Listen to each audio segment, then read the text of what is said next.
მის საფუძველზე საქართველოში წარმოებულ კამპანიასთან დაკავშირებით. მოცემული სისხლსამართლის საქმეზე ჩატარდა 160-ზე მეტი საგამოძიებო მოქმედება, გამოიკითხა 93 მოწმე, მათ შორის შინაგან საქმეთა სამინისტროს მოქმედი და ყოფილი თანამშრომლები, ექიმები, ექსპერტები, ბრიტანული მაუწყებლის სიუჟეტის რესპონდენტები, არასამთავრობო ორგანიზაციების წარმომადგენლები და სხვა პირები. ამოღებულია სხვადასხვა სახის დოკუმენტაცია შინაგან საქმეთა სამინისტროსა და შემოსავლების სამსახურის საბაჟო დეპარტამენტიდან. შინაგან საქმეთა სამინისტროს განსაკუთრებულ დავალებათა დეპარტამენტის პირველი და მეორე სამმართველობის ბაზებიდან გამოძიებამ ამოიღო კვლევის 25 ნიმუში, რომლებზეც ლევან სამხარაულის სახელობის სასამართლო ექსპერტიზის ეროვნული ბიუროში ჩატარდა ქიმიური ექსპერტიზა. ანუ ერთი წუთი. სამხარაულის ექსპერტიზის ბიუროში მათ წაიღეს რაღაც ნიმუშები, რომლებიც შინაგან საქმეთა სამინისტროდან ამოიღეს, შინაგან საქმეთა სამინისტროს საწყობებიდან, მარაგებიდან და წაიღეს სამხარაულის საექსპერტო ბიუროში. ასეა, რამეს ხომ არ ვაჭარბებ. ეს კაცი არის სუსის წარმომადგენელი, რომელსაც მდინარაძემ ანდო ინფორმაციის მოწოდება ქართული საზოგადოებისათვის. 5 დღიანი ეგრეთ წოდებული გამოძიების შემდეგ ამათმა ვითომ და იკვლიეს და ვითომ და დაადგინეს, რომ არანაირი კამიტი რეალურად არ იყო გამოყენებული, არანაირი კამიტი არ იყო გამოყენებული, გასაგებია და იყო გამოყენებული 4 დეკემბერს გასულ წელს მშვიდობიანი მოქალაქეების, თუნდაც არა მშვიდობიანი მოქალაქეების წინააღმდეგ, არანაირი ქიმიური იარაღი არ გამოუყენებიათ და გამოიყენეს CS-ის გაზი, რეალურად კი უფრო გაშლილად კი ქლორობენზილიდინ მალონინტრილი, რომლის გამხსნელადაც გამოიყენეს ნივთიერება პროპილენ გლიკოლი. ახლა მე მინდა ვიკითხო, რომელ წელს არის ამათმა თავად თქვეს ამავე ბრიფინგზე ისმის ეს ყველაფერი რომელ წელს არის შეძენილი, ან ერთი ან მეორე. ცხადია, უფრო მთავარი სათქმელი არის ის, რომ მამუკა მდინარაძეს პერსონალურად და მამუკა მდინარაძის უწყებას და ასევე ამ პირს, ანუ სუს ის ერთ-ერთ მაღალ ჩინოსანს, სუს ზოგადად საქართველოს ხელისუფლებად წოდებულ ბანდას, რასაკვირველია არავინ არ ენდობა. ჩვენ გვჭირდება მიუკერძოებელი გამოძიება და რეალურად დადგენა იმისა, რა მოხდა გასული წლის 4 დეკემბერს, უფრო ზუსტი რომ იყო, რა გამოიყენეს ამათმა სიმართლეც რომ გვითხრან, მათ მიმართ ნდობა იმდენად დაბალია კი არა განულებულია, რომ ამ სიმართლესაც ცხადია არა დავიჯერებთ. აქედან გამომდინარე, აუცილებელია, რომ ნიმუშები გაგზავნილი იყოს საერთაშორისო საექსპერტო ბიუროში და საერთაშორისო კომისიამ თუ საერთაშორისო ექსპერტთა ჯგუფმა ჩაატაროს მიუკერძოებელი გამოძიება, თუ ისინი ჩამოვლენ საქართველოს. ჩვენ არ ვიცით საბოლოო ჯამში ის ნივთიერებები, რომლებიც მათ მართლა მიიტანეს, ალბათ მაინც ასე უნდა ვთქვა, სამხარაულის საექსპერტო ბიუროში, ის ნივთიერებები იყო თუ არა, რომლებიც მათ გაურიეს წყალში თუ ჩაასხეს ამ დიდი წყლის ჭავლის ავსში, მანქანაში და რომლითაც გაუსწორდნენ ისინი მოქალაქეებს. მაგრამ ერთი წამით თქვენ შორის ხომ არიან პირები, რომლებსაც სჯერათ მამუკა მდიდარაძისა ან ზოგადად ბიზინა ივანიშვილის გუნდის წევრებისა, სუსისა, შინაგან საქმეთა სამინისტროსი, პრემიერისა, რომელიც ახლა ბევრს ილაპარაკებს ამ თემაზე, რომ ჩვენ არაფერი არ დაგვიშავებიაო. პროპაგანდას ხო ბევრიათ, ბევრი თქვენგანი ან ზოგი თქვენგანი არის აყოლელი. ოკეი, ჩავთვალოთ, რომ მამუკა მდიდარაძე ამბობს სიმართლეს, ჩავთვალოთ, რომ ქართული ოცნების ბანდა ხელისუფლება ამბობს სიმართლეს, ჩავთვალოთ, რომ მართლაც გამოყენებული იყო ნივთიერება CS-ის გაზი ქლორობენზილიდინ მალონინტრილი, რომლის გამხსნელადაც გამოიყენეს ნივთიერება პროპილენ გლიკოლი და მე რასაკვირველია არ მჯერა, მაგრამ ამ შემთხვევაშიც კი რა ხდება გავარკვიოთ ხელოვნური ინტელექტის გამოყენებით კი არა მოშველიებით და დახმარებით. მე ვიკითხე ხელოვნურ ინტელექტს, თუ შენახვის ვადა გასულია და გამოიყენეს ეს ყველაფერი 17 წლის თავზე, 17 წლის შემდეგ მეთქი, ამ შემთხვევაში რა ხდება მეთქი. ცხადია, ხელოვნურ ინტელექტის კვალიფიკაციაში მე ეჭვი არ მეპარება, მაგრამ ქიმიკოსები, ბიოლოგები უკვე შემდგომ ჩვენი ბიოლოგები და საერთაშორისო ექსპერტებიც უფრო კვალიფიციურ განცხადებებს გააკეთებენ ამასთან დაკავშირებით, მაგრამ ფაქტია, რომ თავად სუსი აღიარებს, რომ ეს ყველაფერი შეძენილი იყო 2007 და 2009 წლებში, შესაბამისად 2007-დან 2025-ია, ახლა 18 წელია გასული. 2009-დან შესაბამისად 16 წელი. 16-18 წლის თავზე თუ გამოიყენეს ეს, ვანო მერაბიშვილის მათივე განცხადებით, ვანო მერაბიშვილის მიერ შეძენილი გამხსნელი, ნუღარ მათქმევინებთ, წარმომათქმევინებთ ახლა დასახელებას და ასევე ეს CS-ის გაზი. ამ შემთხვევაში გეკითხებით, რა ხდება და ნახეთ რას პასუხობს ხელოვნური ინტელექტი.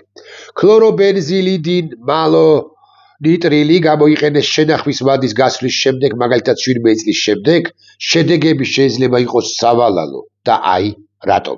ხელოვნური ინტელექტი მე ქიმიასა და ბიოლოგიაში მყავდა ძალიან დაბალი ნიშანი. ამიტომ მე ნუ მენდობით ენდეთ თქვენს ChatGPT-ს ველაპარაკები. თქვენს ChatGPT-ს ენდეთ მაინც და მაინც თუ მე არ მენდობით ან იმ პირებს, რომლებიც უკვე შემდგომ გააკეთებენ კომენტარებს. CS-ის კრისტალის სტაბილურობის დაკარგვა. CS-ის კრისტალი ბუნებრივად დეგრადირდება ჰაერსა და ტენიანობის ზემოქმედებით. 17 წლის შემდეგ ძალიან დიდი შანსია, რომ ნაერთი ინსტაბილური ან არასტაბილური, ნაწილობრივ დაშლილი ან ნარჩენებით გაჯერებული იყოს. შედეგები იქნება კატასტროფული, ანუ ეფექტი შეიძლება იყოს უხეში და არასტანდარტული. შეიძლება გაჩნდეს ტოქსიკური მეორადი ალბათ ნაერთები. ეს მე არაფერს არ მიდასტურებს, უბრალოდ კითხულობ. ინსტაბილური CS პლუს გაბერილი ნარჩენები ხანგრძლივი გაღიზიანება შეიძლება გამოიწვიოს კანის, თვალებზე, უფრო მგრძნობიარე გახდეს. სუნთქვითი სისტემა შეიძლება დაბლოკილი იყოს, ძლიერი და ხანგრძლივი რეაქციები აუცილებლად გაგრძელდება. კითხულობ. სიმპტომები შეიძლება გაგრძელდეს კვირეობით ან თვეობით, ზოგჯერ უფრო დიდი ხნითაც კი. ასევე ძალიან დიდი მნიშვნელობა აქვს, ეს არ წერია აქ, კონცენტრაციას, ანუ რა რაოდენობის გამხსნელში გამოიყენეს რა რაოდენობით ის CS-ის გაზი თუ მაინც და მაინც.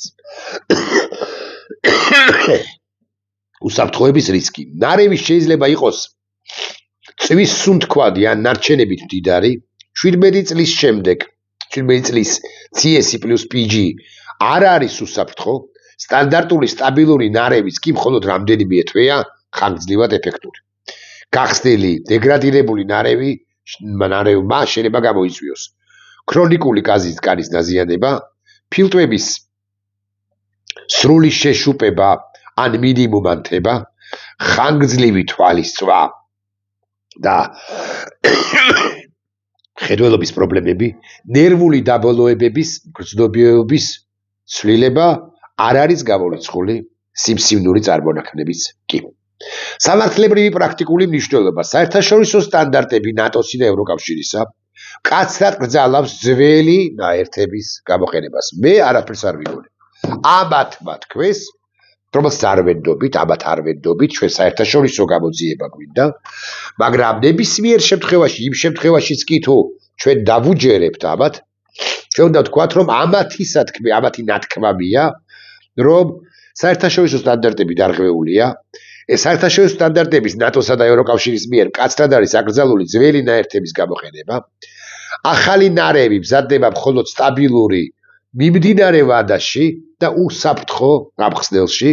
მოკლედ 17 წლის 16-18 წლის იყო ეს გაზი, იმიტომ რომ ესენი ამბობენ. CS-ის ხო?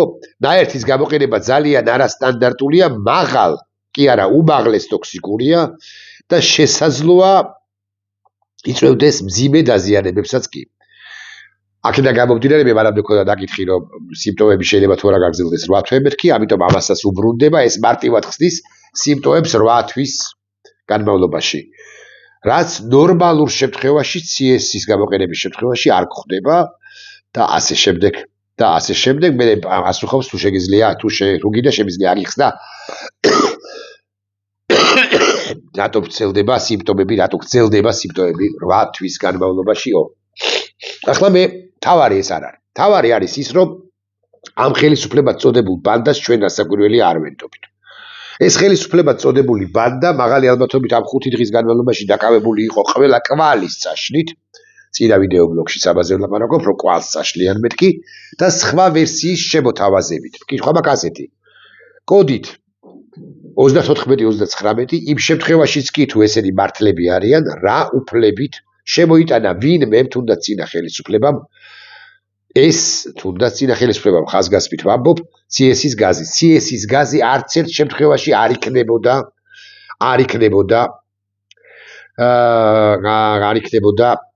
ამ კოდის ქვეშ მოქცეული.